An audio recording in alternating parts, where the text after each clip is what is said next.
Today's video is half debate, half monologue slash spoken poetry. It kind of lines blur quite a bit in this one, but I asked ChatGPT if God or the Matrix or Big Brother is always watching, are we ever truly alone? It responded with, that's a powerful question. If God, the Matrix, or Big Brother is always watching, whether it's divine, digital, or authoritarian, it challenged our sense of solitude. Physically, we might be alone, but existentially or spiritually, maybe not. It depends on perspective. If God's watching, some find comfort in that idea of a loving presence. Others feel scrutinized or burdened by judgment. If it's the Matrix, then our aloneness is a part of the simulated script. Maybe solitude is an illusion too. If it's Big Brother, then solitude becomes a battleground. Privacy is a rebellion, and true loneliness might be the last form of freedom. So you may be alone in body or movement, but perhaps never truly unobserved. The deeper question might be, are we okay with that? Or who do we become when we think no one's watching, even if someone always is? Here's the script to go along with it.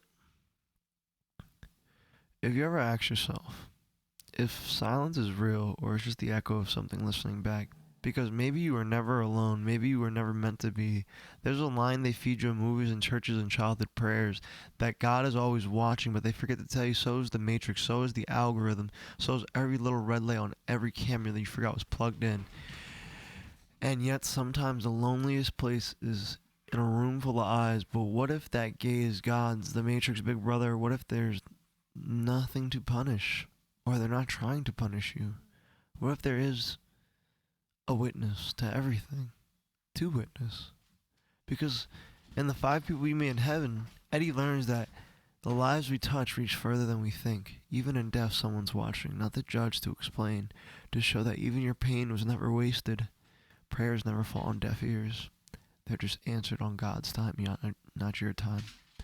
What if the same true now? What if every time you scream into the void keeps a receipt? Keeps a paper trail or a digital trail? Maybe the reason we don't hear God anymore is because he upgraded to fiber optic. Maybe the Matrix isn't just a prison, but maybe it's a pulpit. I prayed once to no one and nothing, a whisper stitched in and a midnight's jaw, but morning answered with signs and systems. As if someone saw, I shouted, am I alone? The wind whistled in code and static, no. Eddie thought his life was small, insignificant, routine, but he learned in the afterlife, you matter more than you know. Only in the afterlife he learned. Even your mistakes echo forward. Even your silence teaches someone to listen. So I ask you again, are you ever truly alone, or is solitude just a pause before the next lesson, before the next phase or operation?